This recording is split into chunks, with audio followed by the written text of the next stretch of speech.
Hi everyone. तो कैसे हैं आप सभी। तो देखिए, आज हम डिस्कस करेंगे आपका 5th सेमेस्टर के एडमिशन को लेके कुछ इम्पोर्टेंट एडवाइजरी मैं आप सभी को देना चाहूँगा, क्योंकि आप सभी को पता होगा कि अब एडमिशन को स्टार्ट हुए कम से कम एक हफ्ता तो हो ही चुका है 5th सेमेस्टर के जो एडमिशन है, और अभी भी मोस्टली ऐसे स्टूडेंट हैं जिनको कुछ प्रॉब्लम देखने को मिल रही है। तो आज की वीडियो काफ़ी इंपॉर्टेंट है उन सभी स्टूडेंट के लिए जिन्होंने एडमिशन करा लिया है या जिनका अभी तक एडमिशन नहीं हो पाया। तो दोनों स्टूडेंट के लिए वीडियो काफ़ी इंपॉर्टेंट है। तो वीडियो शुरू करने से पहले चैनल पे नए तो चैनल को सब्सक्राइब कर लो, और अगर वीडियो को पहली बार देख रहे हो तो लाइक ज़रूर करें, ठीक है। शेयर भी कर देना, आपके जो भी ग्रुप्स हैं टेलीग्राम वगैरह व्हाट्सअप वगैरह पे, उस पर शेयर कर देना। तो मैं आप सभी को बताना चाहता हूँ कि अगर आप 5th सेमेस्टर का एडमिशन अगर आपने करा लिया है, ठीक है, और सारा कुछ आपका कंप्लीट हो चुका है, फ्री रिसिप्ट आपका आ चुका, तो आपको कोई भी अब टेंशन लेने की ज़रूरत नहीं है। मतलब आपका एडमिशन सेफली हो चुका है। बट अब मैं यहाँ बात कर रहा हूँ उन स्टूडेंट की जो 5th सेमेस्टर से अभी हैं, बट उनके डैशबोर्ड पे लिंक अभी भी शो नहीं कर रहा है। ऐसे स्टूडेंट जिनके डैशबोर्ड पे लिंक अभी भी शो नहीं कर रहा है, मतलब इतना टाइम हो गया बट हमारे डैशबोर्ड पे 5th सेमेस्टर का लिंक नहीं आया। मैं 2021 का स्टूडेंट हूँ, अगर आप 2021 के स्टूडेंट हो बट आपके डैशबोर्ड पे लिंक कभी भी शो नहीं कर रहा है, या कोई सब्जेक्ट शो नहीं कर रहा है, या ईआर का फॉर्म शो नहीं कर रहा है, तो ऐसी कंडीशन में आपको एक ही काम करना है। अब आपको सोल नॉर्थ कैंपस विजिट करना होगा। जी हाँ, अगर आपके डैशबोर्ड पे 5th सेमेस्टर का एडमिशन फॉर्म शो नहीं कर रहा है, एग्ज़ाम फॉर्म शो नहीं कर रहा है, तो इस प्रॉब्लम को लेके अब आप नॉर्थ कैंपस जाइए, जो सोल का कैंपस है उस वहाँ जाकर आप उनसे पूछिए कि सर ऐसे ऐसे प्रॉब्लम है, मेरे स्टूडेंट डैशबोर्ड पे फॉर्म शो नहीं कर रहा है, जबकि मेरे फ्रेंड के डैशबोर्ड पे फॉर्म शो कर रहा है, उसने एडमिशन भी ले लिया, बट मेरे अभी तक डैशबोर्ड पे फॉर्म नहीं आया है। तो आप वहाँ जाओगे, वहाँ जाकर ये जो आपकी प्रॉब्लम है उसको सॉर्ट आउट कर दिया जाएगा हाथों हाथ, ठीक है। तो एक चीज़ तो ये मैंने क्लियर कर दी आपकी, जितने भी ऐसे स्टूडेंट जो अभी तक वेट कर रहे थे, क्योंकि हमने बोला भी था कि वेट कर लीजिए एक हफ्ते का, आपकी जो भी प्रॉब्लम्स है वो सॉर्ट आउट हो जाएंगी। जैसे आपका एडमिशन फॉर्म शो ना करना, ये सारी प्रॉब्लम्स अगर अभी भी शो नहीं कर रहा है तो अब आप जाना पड़ेगा आपको सोल नॉर्थ कैंपस, ठीक है।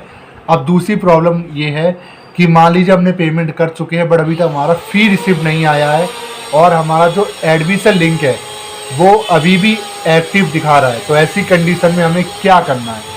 तो जितने भी ऐसे स्टूडेंट जिन्होंने पेमेंट कर दिया है बट उनका अभी तक फी रिसिप्ट नहीं आया है, तो मैं उनसे एक ही चीज़ बोलूँगा, अगर आपका फी रिसिप्ट अभी तक नहीं आया है और एडमिशन का जो लिंक है अभी भी डैशबोर्ड पे आपके एक्टिव है, तो आप एक काम कीजिए, थोड़ा सा और वेट कर लीजिए। बस मैं आपसे एक ही चीज़ बोलना चाहूँगा, क्योंकि देखिए जो पेमेंट आपने की हुई है या तो वो पेमेंट आपको वापस मिल जाएगी, ठीक है, या तो रिफंड हो जाएगी, या आपका एडमिशन कंफर्म हो जाएगा। तो ये होता है 50-50 होता है, या तो एडमिशन कंफर्म हो जाता है, फिर एडमिशन आपका कंफर्म हो ही जाता है।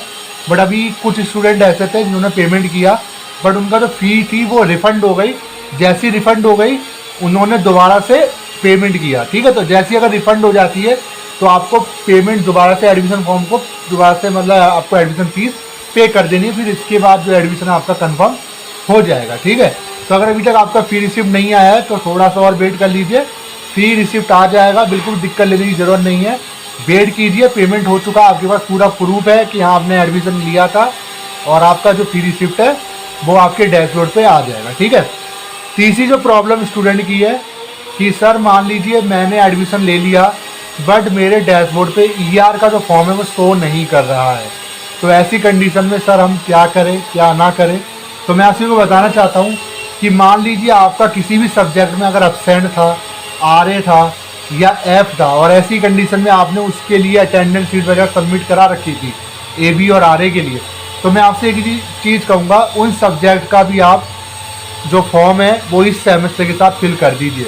चाहे वो ईआर आपकी 3rd सेमेस्टर में हो, चाहे ईआर वो आपकी 4th सेमेस्टर में हो, चाहे ईआर वो आपकी 2nd सेमेस्टर में हो, तो वो उसका भी फॉर्म आप फिल कर दीजिए इसके साथ। एक्चुअली होगा इससे ये कि अगर एग्ज़ाम टाइम तक अगर आपका सब्जेक्ट अपडेट हो जाता है तो ऐसी कंडीशन में आपको वो एग्ज़ाम देने की ज़रूरत नहीं पड़ेगी, और अगर वो अपडेट नहीं होता है एग्ज़ाम तक तो हो सकता है कि आपको उसका एग्ज़ाम दोबारा से देना पड़ जाए। पर ऐसी कंडीशन में आपने ऑलरेडी उसका फॉर्म फिल कर रखा है तो आपको प्रॉब्लम कुछ भी नहीं आएगी, ठीक है। तो जब भी आप फॉर्म फिल करें तो उन सब्जेक्ट को जरूर टिक कर ले जिसमें आपका आरए और एबी था, या जिसमें आपने रीवैल्यूएशन के लिए डाल रखा है बट अभी तक रीवैल्यूएशन का अगर रिजल्ट नहीं आया है तो उसको भी आप टिक करके भर दीजिए, ठीक है। इससे क्या रहेगा, रिस्क नहीं लोगे आप पेपर के लिए भी एलिजिबल हो जाओगे, ठीक है। अब देखिए एक प्रॉब्लम और स्टूडेंट को देखने को मिल रही है कि जब भी स्टूडेंट पेमेंट करता है तो पेमेंट करते टाइम उसको लिखा आता है your payment is active, और एक प्रॉब्लम और आती है you are fee not defined. देखिए जितने भी ऐसे स्टूडेंट जिनका लिखा आता है you are fee not defined, पहले तो वो एक बार चेक कीजिए कि आपके डैशबोर्ड पे लिंक शो कर रहा है या नहीं कर रहा। अगर लिंक शो कर रहा है तो पेमेंट करके देखिए, पेमेंट हो जाएगा। अगर लिंक शो नहीं कर रहा है और आप किसी और के लिंक से एडमिशन करने की सोच रहे हैं तो आपके पेज पर यही लिखा आएगा you are fee not defined. बार बार कह रहा हूँ क्योंकि you are fee not defined का मतलब है कि अभी आपका जो एग्जामिनेशन फॉर्म है वो आपको नहीं दिया गया है, ठीक है। तब तक ये लिखा आएगा, पहले चेक कीजिए डैशबोर्ड लॉगिन करके आपके बॉटम में कि क्या एडमिशन फॉर्म शो कर रहा है या नहीं कर रहा है। और बाकी स्टूडेंट से मैं एक ही चीज़ कहूँगा, लास्ट डेट का वेट ना करें। बार बार कह रहा हूँ, अभी अनाउंस तो नहीं हुआ है क्योंकि एसओएल कहता है कि एग्ज़ाम से 15 दिन पहले तक आप अपना जो फॉर्म है उसको सबमिट कर सकते हो। बट हम इतना डिले क्यों करें, हम तो चाहते हैं कि हम वहाँ पर फॉर्म फिल कर दें। अब आप फॉर्म फिल कर दीजिए, लास्ट डेट का वेट मत करो। जो भी लास्ट डेट होगी ऑफिशियली मैं बता दूंगा विदाउट लेट फीस तक। अभी तो नहीं अनाउंस हुई है क्योंकि अभी थर्ड सेमेस्टर की भी एडमिशन स्टार्ट होना बाकी है। फिलहाल मैं यही कहूँगा आप एडमिशन अपना कर दीजिए। अगर लिंक आ गया है, अगर लिंक अभी तक नहीं आया है नॉर्थ कैंपस जाकर उनसे बोलिए सर ऐसा ऐसे प्रॉब्लम है, लिंक अभी भी हमारे डैशबोर्ड पे नहीं आया, उसकी प्रॉब्लम वहाँ से सॉर्ट आउट हो जाएगी या आपको वहाँ से बता दिया जाएगा कि इतने समय बाद आपके डैशबोर्ड पे लिंक आ जाएगा। मोस्टली एक हफ्ते के अंदर लिंक आ जाता है हर एक डैशबोर्ड पे, चाहे वो ईआर का हो चाहे आपका 5th सेमेस्टर का फ्रेश एडमिशन हो, ठीक है। तो ये छोटी सी वीडियो थी आप सभी की एडवाइजरी को लेकर मैं आया था और आप सभी से मैं ये कहना चाहता हूँ, अब लास्ट डेट का वेट मत करो, फॉर्म अपना फिल कर दो। फॉर्म फिल करने से होगा ये कि जल्दी स्टडी मटेरियल भी आपको मिल जाएगा और आप जो ग्लिचेस है उसको भी आप इग्नोर कर दोगे ऐसी कंडीशन में। तो वीडियो कैसी लगी, वीडियो लाइक कर दे, चैनल को सब्सक्राइब कर दे। Thank you so much.